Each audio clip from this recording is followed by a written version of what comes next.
Sorry if I got frustrated in trying to explain that, but I'm very tired. So, okay, we ready? Yeah. Okay, ready. so first of all, my brother Easy watched us last week. One of my old friends from the internet battle days. Easy knows who I'm talking about. I just wanted to welcome you, and I hope you're here every week. And you look like you had a beautiful bambino in that picture. So congratulations, little brother, and thank you for finding us. Okay, so we're going on. We already read the Go Show last week. And the Go Show last week was on reply to Sairen-bo, right? Right. Okay, so we're going to start reading the lecture this week, and since we took a week off, I am going to go ahead and read the text of the Go Show. So we'll start on page 35. Before we go into that, though, there's going to be a term used here that I want to bring out and make clear to you what it is. All right, it's the four powers. 4 powers. It's on go. If you go to the Buddhist dictionary, it will be on page 228. 4 powers. 4力. That sandwich in those eggs. 4力.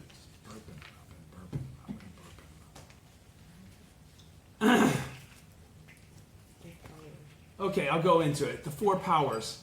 1, the power of the Buddha, the power of the law, the power of faith, and the power of practice.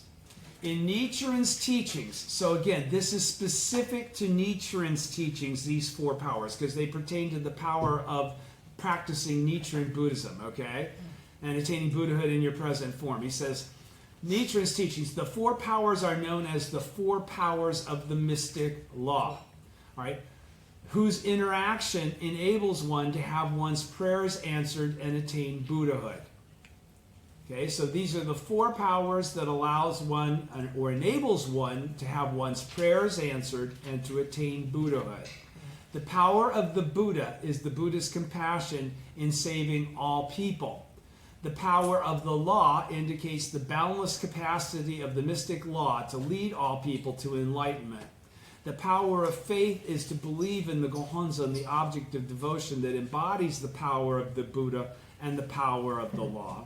And the power of practice is to chant Nam-myoho Renge-kyo oneself and teach others to do the same. Okay? To the extent that one brings forth one's powers of faith and practice, one can manifest the powers of the Buddha and the law within one's own life. Does everybody understand what that was then? What that was all about? Those four powers, okay, pertain to two powers that allow the other two powers to manifest. In other words, without practice and without faith, you cannot activate the innate existing Buddha nature in your life or connect with the Gohonzon as in Kyochi Yoga. Okay, do you understand? Is everybody with me? Yes. Okay, so then let me start reading the Go Show. Everybody understood that, those four powers. Okay, great. Going to the Go Show, page 35, letter to Sairen-bo. Striving with a shared commitment for Kosarufu, the eternal bonds of mentor and disciple.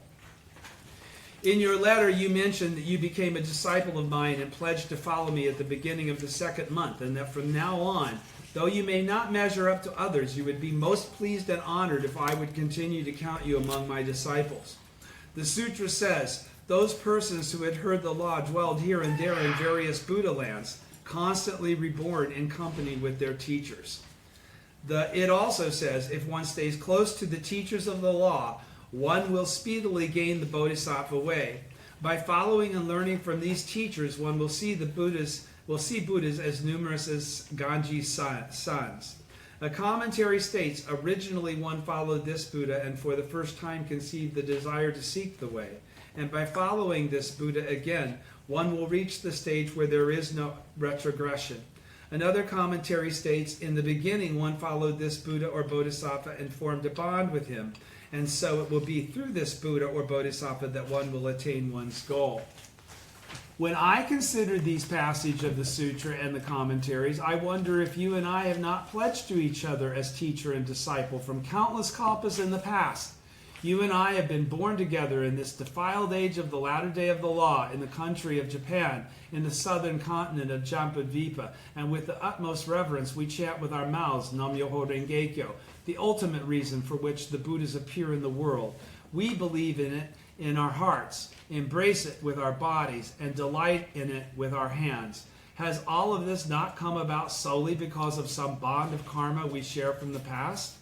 When I look at the situation in Japan, I find that the devil king of the sixth heaven has entered into the bodies of wise persons, transforming correct teachers into erroneous teachers and good teachers into bad teachers. This is what the sutra means when it says evil demons will take possession of others. Although I, Nichiren, am not a man of wisdom, the devil king of the sixth heaven has attempted to take possession of my body. But I have for some time been taking such great care that he now no longer comes near me. Therefore, because the power of the heavenly devil is ineffectual against me, he instead possesses the ruler of his high officials, or foolish priests such as Ryokan, and causes them to hate me. But be that as it may, one should understand that at present, when it comes to teachers, there is a difference between correct teachers and erroneous teachers, between good teachers and bad teachers. One should shun those who are erroneous or evil and associate with those who are correct and good. But if their virtue is known throughout the country and their wisdom is as bright as the sun and moon, one should recognize that teachers who slander the Lotus Sutra are evil teachers and erroneous teachers, and refrain from approaching them. It goes on to another section of the Gosho to say, so day and night I ponder the important doctrines, and hour by hour, moment by moment, I savor the principle that allows me to attain Buddhahood. And because I pass the time in this fashion, though months and years go by, it does not seem long at all, and the hours that have elapsed do not seem like many. It is similar to the case described in the sutra when the two Buddhas, Shakyamuni and Mini Treasure, seated side by side in the treasure tower, nodded in approval over the wonderful principles of the Lotus Sutra. And although 50 small kalpas had elapsed because of the supernatural powers of the Buddha, it seemed to the great crowd assembled there like no more than half a day. Among all the persons since the beginning of our present kalpa who have incurred the wrath of their parents or their rulers, and have been exiled to distant islands, there can be none who overflow with joy as we do. Therefore, wherever we dwell and practice a single vehicle, that place will be the capital of the eternally tranquil light.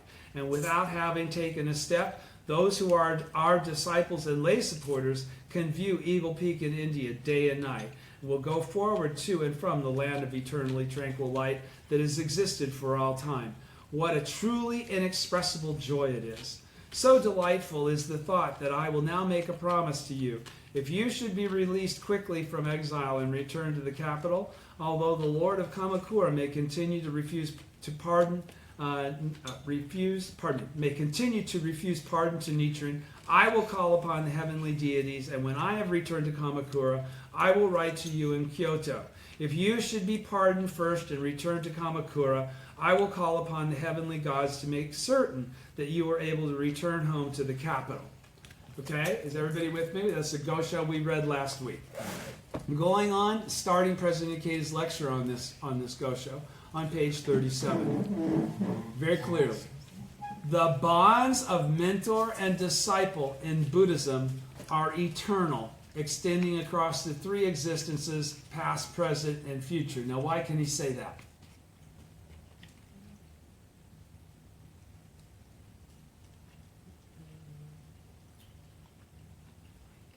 Why can he say that?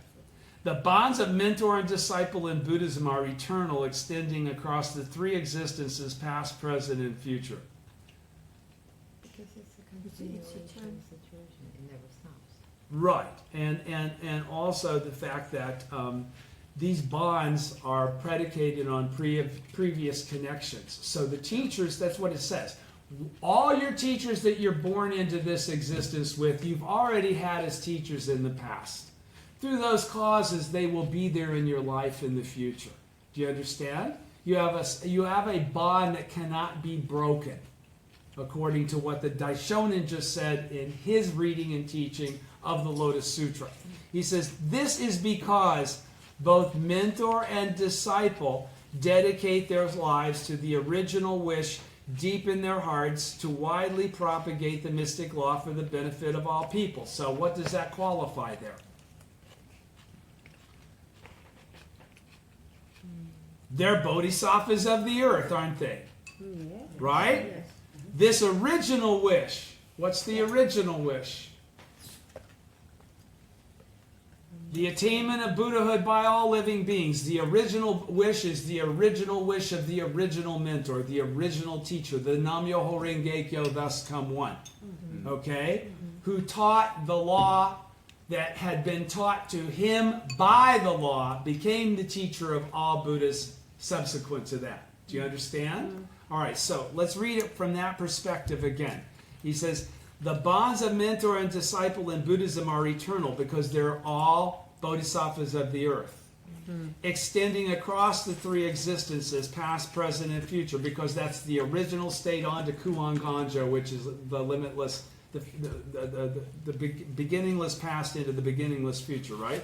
This is because both the mentor and disciple dedicate their lives to the original wish deep in their hearts. The original wish means they must be the original disciples. Do you understand? That means they must be bodhisattvas of the earth. That's why I said that. Are you with me? Yes. There would be no reason to have a mentor that's not a bodhisattva of the earth. What are they going to teach you? They're going to teach you something that's not correct. All right? All right. To deep in their hearts, to widely propagate the mystic law for the benefit of all people. What is that? That's the original wish of the original teacher, isn't it? And the bodhisattvas, as disciples, take on this vow, take on this wish to execute it through their incarnate existences. Understand?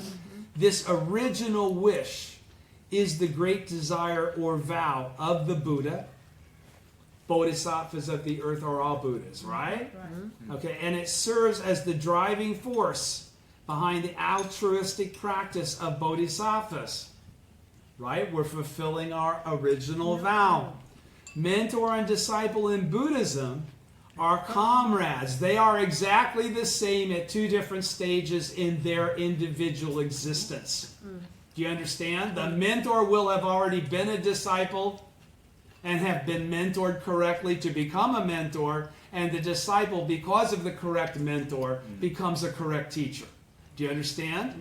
Mentor and disciple in Buddhism are comrades. They are equals in a shared struggle. They're both bodhisattvas of the earth who devote themselves to fulfilling their vow to guide all humanity to happiness because they're bodhisattvas of the earth. They're disciples of the Buddha in his original identity.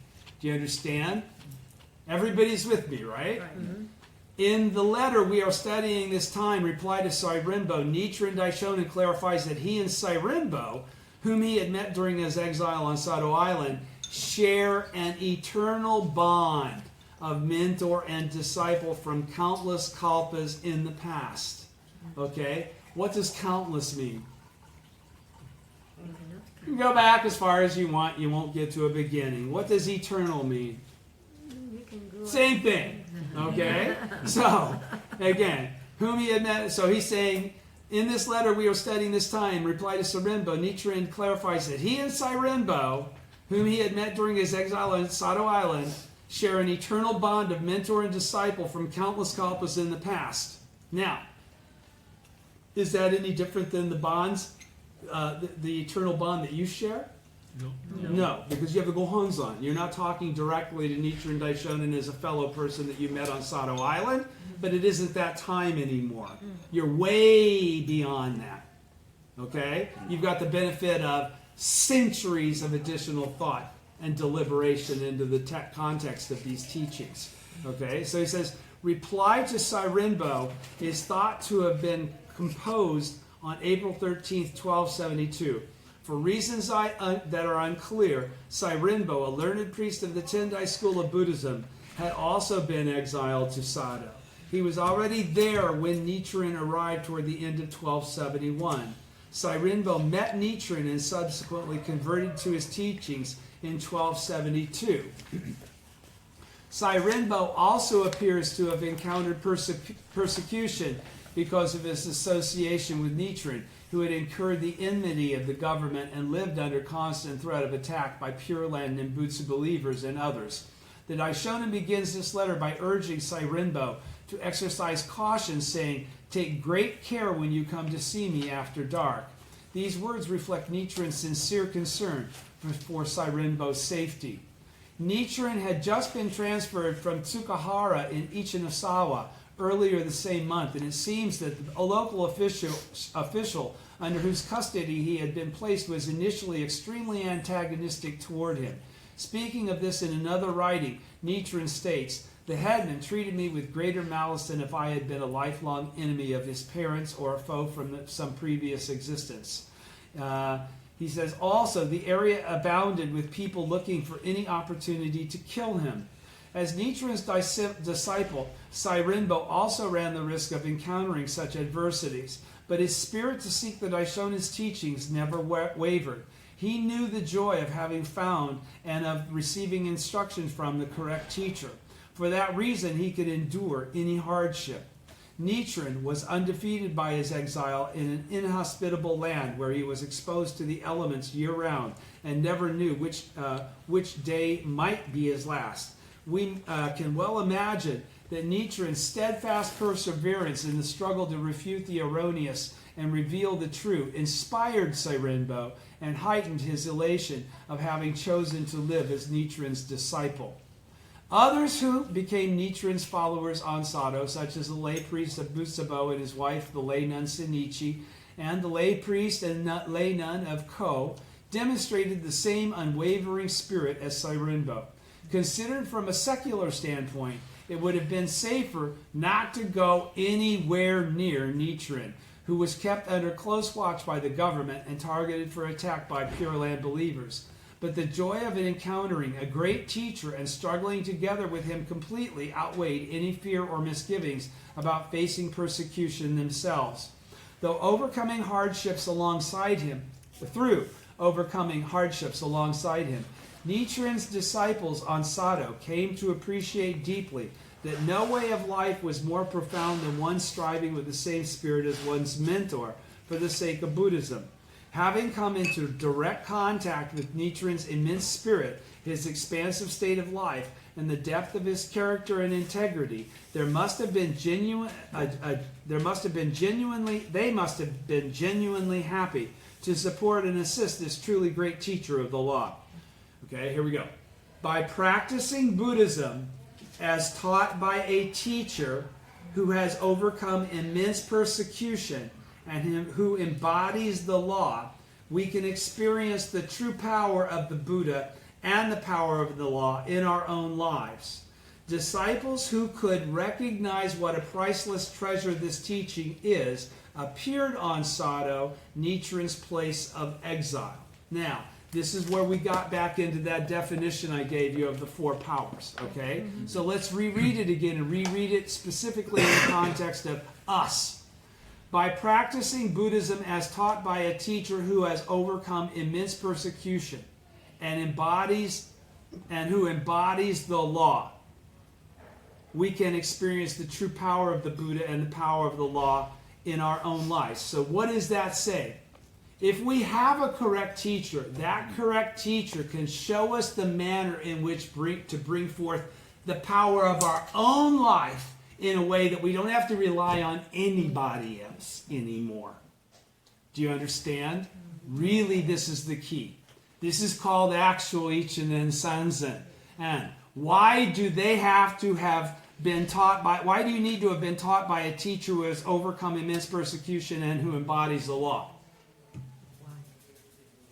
Because such a teacher has also achieved actual Ichinen Sanzen, and in the absence of that, they could not. Okay? So that teacher could not teach you correctly had they not undergone the things that all teachers undergo. That's how they learn to teach. It's called life. It's called life based on faith. Are you clear with Yes. what I'm saying here? There's a distinct, this isn't about educating you with a lot of facts and fun things to know. Okay? This is teaching you about Mugiwashi. Okay? You only can be taught that by someone who has it. Frankly speaking, you cannot be taught doubt-free faith by somebody who does not have doubt-free faith. Right. Of course. You'll see right through that. Okay? And their words will become empty. All right? And you might even become disillusioned that your teacher doesn't really know what the hell they're talking about. Okay. And by the way, I apologize if my language offends anyone. Sometimes I do use language some people might find inappropriate, but again, I do this for my friends that are around the table and not for anybody else that might view it in the videos that we produce. Please understand that. And I apologize sincerely, but I will not start speaking differently. by practicing, because it doesn't matter. If you think it does, then you're mistaken. I'm sorry. I hope you can find the truth someday. By practicing Buddhism as taught by a teacher who has overcome immense persecution and embodies the law, that would be someone that's done human revolution, frankly speaking. Okay? A teacher that's not all talk, but that walks the walk. Daisaku Ikeda would fulfill the definition of that. You don't have to look further than that. I'm not talking about me, but I am talking about the truth that someone without doubt-free faith can never teach you doubt-free faith. Okay? By practicing Buddhism as taught by a teacher who has overcome immense persecution and who embodies the law, by having that example, we can experience, by emulating their example, the true power of the Buddha and the power of the law, which come forth from our action. Do you understand? In our own lives, we become the Buddha. Disciples who could recognize what a priceless treasure this teaching is appeared on Sado, Nichiren's place of exile. Now everybody's with the point I was trying to make there. All right, so continuing with the Gosho. In your letter on page 39, in your letter you mentioned that you became a disciple of mine and pledged to follow me at the beginning of the second month, and that from now on, though you may not measure up to others, you would be most pleased and honored if I would continue to count you among my disciples. The sutra says, those persons who had heard the law dwelled here and there in various Buddha lands, constantly reborn in company with their teachers. It also says, if one stays close to the teachers of the law, one will speedily gain the Bodhisattva way. By following and learning from these teachers, one will see Buddhas as numerous as Ganges sands. A commentary states, originally one followed this Buddha and for the first time conceived the desire to seek the way. And by following this Buddha again, one will reach the stage where there is no retrogression, right? Which would be advance without, or change in advance. Another commentary states, in the beginning, one followed this Buddha or Bodhisattva and formed a bond with him, and so it will be through this Buddha or Bodhisattva that one will attain one's goal. This is, again, underscoring dependent origination and the fact that you are always born with your teachers. All right, you're never born a stranger. You're never born without any teachers. This is what you must understand. Okay? When I consider these passages of the sutra and the commentaries, I wonder if you and I have not been pledged to each other as teacher and disciple from countless kalpas in the past. You and I have been born together in this defiled age of the latter day of the law, in the country of Japan, in the southern continent of Jampadvipa, and with the ultimate reverence we chant with our mouths Nam Myoho Renge Kyo, the ultimate reason for which the Buddhas appear in the world, and we believe in it in our hearts, embrace it with our bodies, and delight with it in our hands. Has all of this not come about solely because of some bond of karma that we share from the past? Continuing with President Ikeda's lecture. The path of a disciple. Sairen-bo always maintained a sincere, seeking spirit in faith. Don't forget, most of these great goshos to Sairen-bo are replies to questions from Sairen-bo. So it's Sairen-bo who actually initiates the speaking of the teaching. The teaching was recorded in the response, the letter to him. But in the absence of his seeking spirit to ask the question so that it could be answered in the form that we're getting it now, it could have never been made available, potentially. So, is there a separation between the teacher and the disciple? No, the disciple brings forth and is a source of manifestation of the wisdom of the teacher. Do you understand? Yeah. Without the two of them, they don't work. All right? So he says, Sairen-bo also, they always maintained a sincere seeking spirit and faith. Nichiren Daishonin writes to him, you mentioned that, though you may not measure up to others, you would be most pleased and honored if I would continue to count you among my disciples. As we can glean from this, Sairen-bo regarded as an unequaled source of fulfillment to be considered Nichiren's disciple and was deeply committed to remaining true to the path he had chosen to walk with his mentor. The path of a disciple is a great path of unflagging, seeking spirit and unceasing gratitude. Okay? Now, who do you really express that to? When you say the path of a disciple of who? A mentor, yeah. But specifically, yes, the original teacher. The original teacher. This is what you express to the Gohonzon with your daimoku. The path of a disciple is a great path of unflagging seeking spirit. Where does the answer to the question that you have in your heart get answered? It initiates with your seeking spirit of practice in chanting Nam-myoho Renge-kyo to the Gohonzon.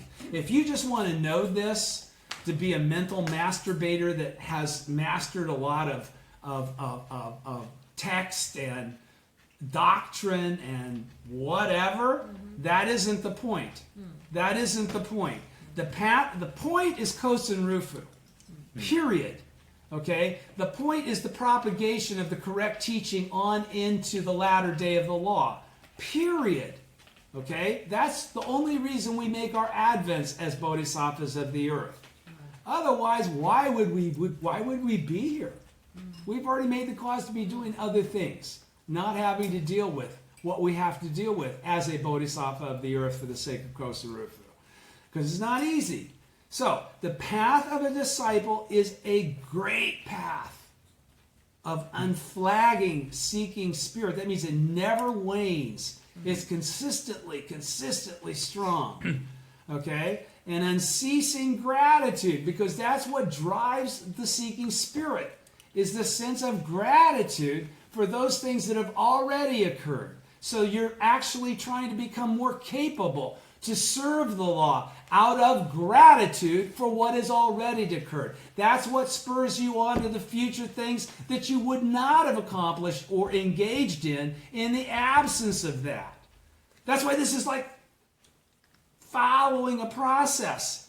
So the path of a disciple is a great path of unflagging, seeking spirit and unceasing gratitude. Walking this path throughout one's life is the ideal of human existence as taught in Buddhism.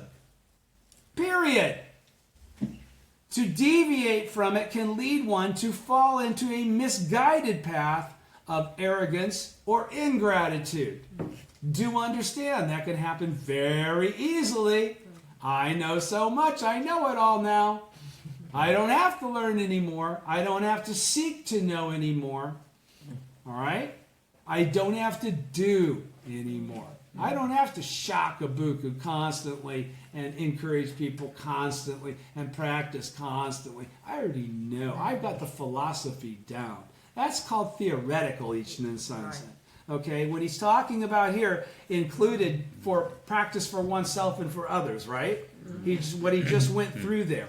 All right, so Jigyo Keita never allows you to retire. Understand that.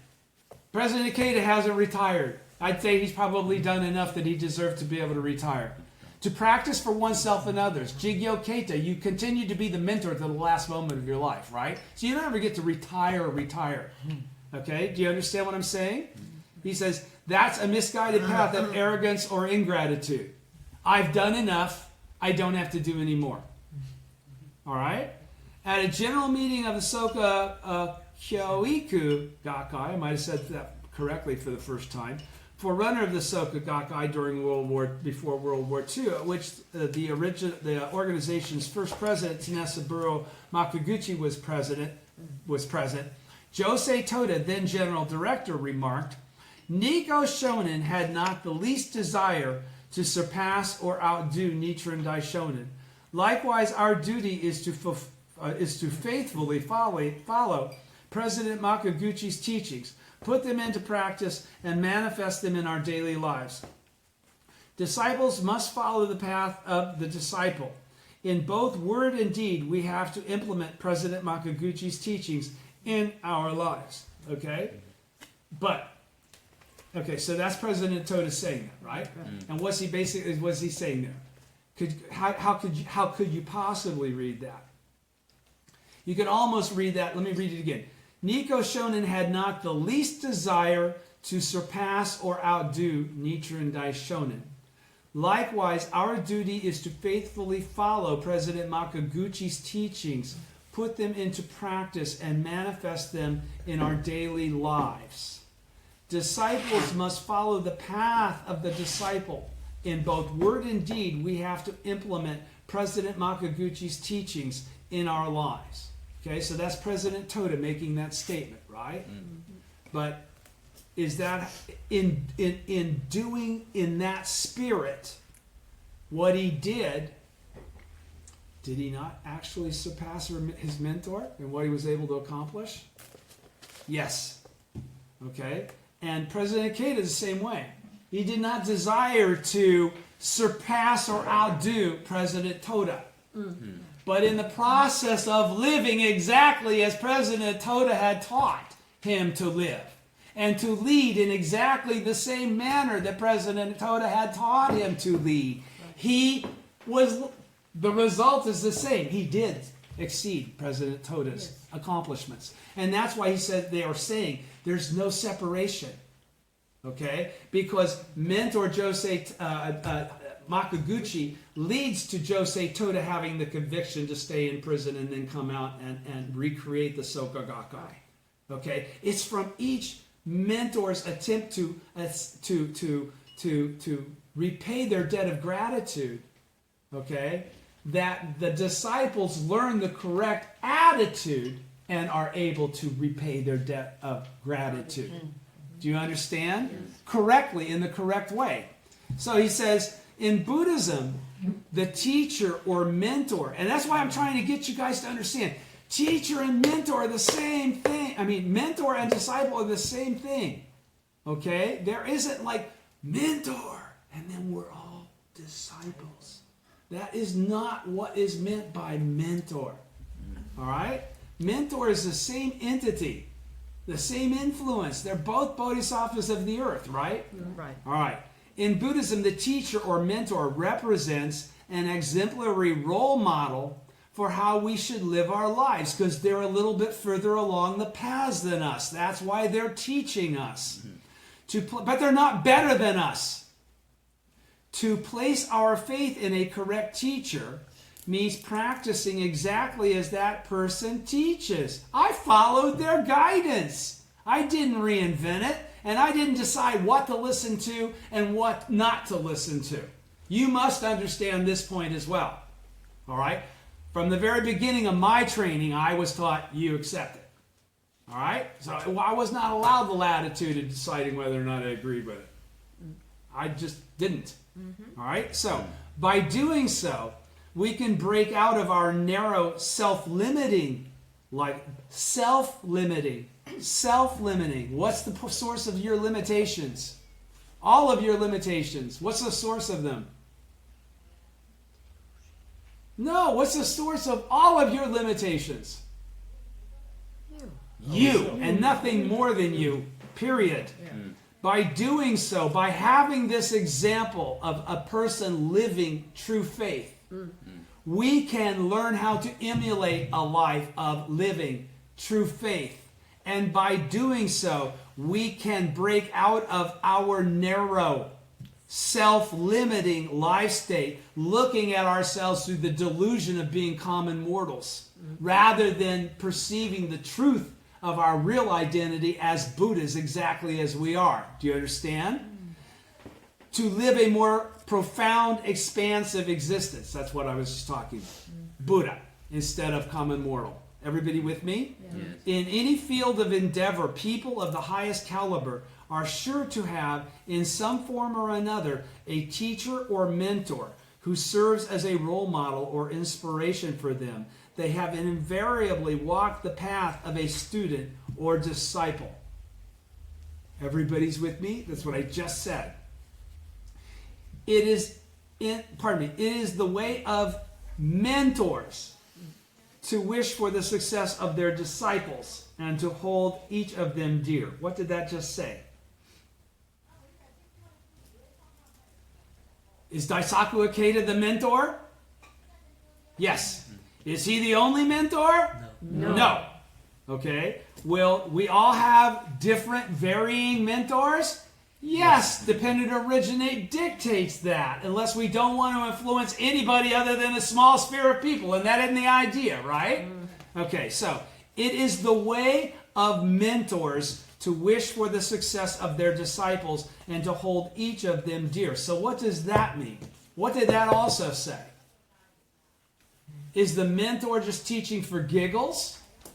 No. The mentor is teaching for the function of life change in the disciple, to bring them from the state of delusion to the state of Buddhahood. The clarity they've been able to gain themselves, they already know it's difficult to perceive correctly. It's difficult to maintain and create as a continuing life condition, actually, Ichiden-san. And so they hold each opportunity to convey that in the highest form. They'll do anything to be able to convey that properly to anyone. It is the way of mentors to give their all to imparting everything they know to their disciples. So a true mentor never draws a line of, I'm too tired, I'm too busy, I got other things to do. Okay? They're constantly feeling the seeking spirit and constantly feeling the appreciation toward the original mentor of all disciples, okay, to manifest this state and carry it forward for the sake of the propagation of the latter day that will lead to Kosen Rufu. Do you understand? Okay, so he says, the relationship between mentor and disciple constitutes an infinitely beautiful realm of the heart and a lofty spiritual bond. So it says, an infinitely beautiful realm. That would be the land of eternally tranquil light that exists in that realm. That state is expressed by the term, the land of eternally tranquil light. I'll say it again. The relationship between mentor and disciple constitutes an infinitely beautiful realm. That is the realm of eternally tranquil light of the heart, because that's where the realm of eternally tranquil light exists. Right? Everybody's with me? Yes. Do you understand what I'm saying? Yes. And a lofty spiritual bond, as two Buddhas at two different stages of the 6 stages of practice. The profound karmic ties at the top of page 41. The profound karmic ties of mentor and disciple, born together in lifetime after lifetime. Born together lifetime after lifetime. In response to Sairen-bo's communication, so as many times as I've said to you guys, we have all known each other for a long time. Okay? That wasn't happy talk as I said that. You know, that was the training. That's what the Buddhism and Sewing says. Your relationship is. When you have the kinds of conversations that we all have. We don't go bowling together. You know, we're not all on the same softball team.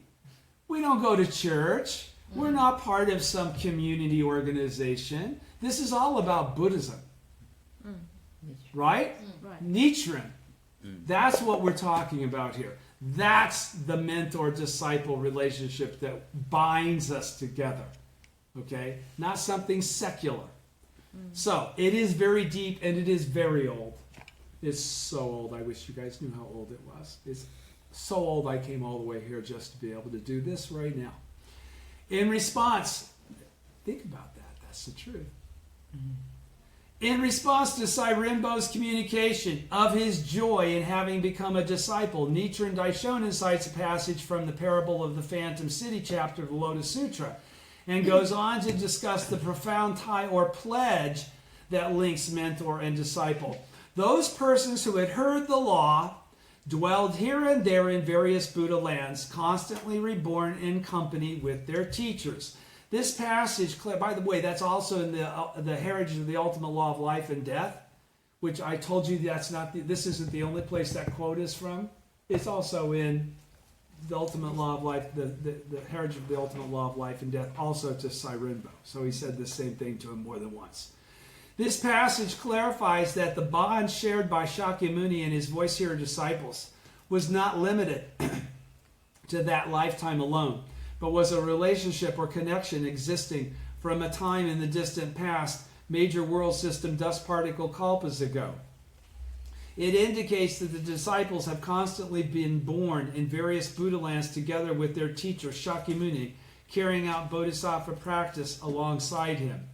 Does everybody understand the distinction there? This passage clarifies that the bond shared by Shakyamuni and his voice hearer disciples was not limited to that lifetime alone, but was a relationship or connection existing from a time in the distant past, major world system dust particle kalpas ago. Sanzen Jintingo, not Goyaku Jintingo, okay? Right? After he was born as the 16th son of the universal wisdom Buddha, universal whatever, his dad, right? Universal wisdom excellence, or whoever that was. He said, it indicates that the disciples, the voice hearers, have constantly been born in various Buddha lands. Okay, any Sahe world in which the Buddha makes his advent. Okay, together with their teacher Shakyamuni, carrying out bodhisattva practice alongside him. But what does that qualify in that paragraph? This is from the Lotus Sutra. Yes. It's from the parable of the Phantom City. So is it from the theoretical or the essential teaching? Is it from the first 14 chapters or the second 14 chapters? Second 14. No, first 14. Okay, but the point being that he's saying his voice hearer disciples. Okay, now are we born as voice hearer disciples? No. We hear the name and the words of the truth. It's Nam Myoho Renge Kyo in the latter day of the law, right? That's what we're hearing when we go into stage 2, right? And is our mentor, do we have a relationship with the people that were able to attain Buddhahood from the Lotus Sutra in the former and the middle day of the law? Who did they have a relationship with? Not Nichiren. Shakyamuni with Buddhism in the Harvest. They could attain Buddhahood through the Buddhism of the harvest. It's in the latter day where the Buddhism of the sowing must be the source of the, okay? And the Bodhisattvas of the earth make their advent. Now, the Bodhisattvas of the earth make their advent not until then. Why? Because their mentors, the Nam Myoho Renge Kyo, thus come one. They're not, you understand? They're not Buddhism of the harvest folk. Do you understand? All right. So who would their mentor be then? The original teacher, right? The original teacher, the Nam Myoho Renge Kyo, thus come one. So if they make their advent after the fifth half millennium, who is their teacher? Nichiren. The only one teaching the teaching of the Buddhism of the sowing. I don't know anybody else that did. Do you? Okay, so understand what he was just saying there. These voice hearer disciples of Shakyamuni, they're not bodhisattvas of the earth, is my point. All right? Voice hearers in form, but in truth bodhisattvas, because all 6, 7, 8, and 9 are all actually divisions of 10. Right? Okay, so they're also, but in truth bodhisattvas, rejoice when they recall how they had in fact carried out bodhisattva practice together with their teacher over countless previous lifetimes. Lives dedicated to the deepest human wish for the happiness of self and others. You with it? Okay. Striving in a spirit of the oneness of mentor and disciple from the infinite past into the infinite future, nothing could be more sublime than this. Do you understand? What did he just say there? He's saying nothing could be more sublime than to have a life dedicated to the deepest human wish for the happiness of self and others, Jigyo-kei, to the Buddha nature. Do you understand? Right? Making everyone equal to ourselves because we've already become awakened. Striving in a spirit of the oneness of mentor and disciple. No separability between ourselves and the original teacher. The law itself. Do you understand? From the infinite past, which means our original state, Kuan Ganjo, not Goyaku Jintingo. Are you with me? Not numberless major world system dust particle kalpas ago. Infinite past is Kuan Ganjo, right? That means original state, right? Yes. Not something after that. Into the eternal future, which is what we're talking about when we say we attain Buddhahood in our present form. We are eternally manifest, right? There is no end, just like there's no beginning. Nothing could be more sublime than this. Everybody's with me? Okay. Next, Nichiren cites a passage from the Teacher of the Law chapter, which explains that to follow and learn from a teacher will bring one to see Buddhas as numerous as the sands of the Ganges River. That is to say, it is the path of eternal happiness. Nichiren also cites the words of the great teachers Tiantai and Myola of China, which underscore the importance of following the path of mentor and disciple if one hopes to attain the Buddha way. So again, this whole thing is mentor and disciple is correct teacher and incorrect teacher is really what we're trying to discern here, right? And the point is that I want to again make it clear that the mentor is not some sort of king shit guy that you kiss his ass and, blow kisses to him. The mentor's got a very tough job. The mentor's responsible is to bring the disciple to his exact same level of enlightenment. Okay? And it's the only purpose and function of him doing it. He's not doing it for the mentor fan club. Do you understand? Everybody's with me? It says Next. yeah. Where? Based on the way. Okay, pardon me. Good, I almost skipped a paragraph. Next, Nichiren cites a passage from the Teacher of the Law chapter, I did already read this, which explains that to follow and learn from a teacher will bring one to see Buddhas as numerous as the sands of the Ganges River. That is to say, it is the path of eternal happiness. Nichiren also cites the words of the great teachers Tentai and Myola, which underscore the importance of following the path of mentor and disciple if one hopes to attain the Buddha way, because you can't do it any other way. This is the point you've got to understand. That's the oneness of you and the Gohonzon when you achieve Kyoji Myogo. That's the whole point. Do you understand? That's that oneness. You can't attain Buddhahood without that oneness. That's the continuum from Kuan Ganja that allows for the original teacher's life state to manifest as your life state. Based on these passages from the sutra and related commentaries, he says to Sairen-bo, I wonder if you and I have not been pledged to each other as teacher and disciple from countless kalpas in the past. He then suggests that they share deep karmic ties as mentor and disciple. The bond of the mentor-disciple relationship in Buddhism is forged by a pledge that continues over the three existences of past, present, and future. Everybody's with me? Next, Nichiren says, you and I have been born together in this defiled age in the latter day of the law. Although this statement is addressed specifically to Sairen-bo, we can read it to include all of us, just as I said last week when I read the Go Show. Precisely because this is the defiled age of the latter day of the law, a time of unprecedented spiritual pollution and confusion, everyone in the depths of his or her life seeks the great teaching of hope of the mystic law. In that sense, the latter day is the time for the propagation of this ultimate law that can free people from suffering at the most fundamental level and lead them to genuine happiness. In Nichiren Buddhism, the promise of mentor and disciple means being born together in the same world in this latter age of the widespread propagation of the law and chanting and teaching others about Nam-myoho Renge-kyo, the supreme teaching of Buddhism and the ultimate reason for which Buddhas, all of us, appear in the world. What a noble and glorious promise this is. And we dedicate our lives to propagating the mystic law in this way. Nichiren says, as a result of some bond of karma we share from the past, stretching back immeasurable kalpas ago. What a profound and powerful spiritual bond we share. Let's dedicate ourselves to fulfilling the promise of mentor and disciple and advance together for Kosen Rufu.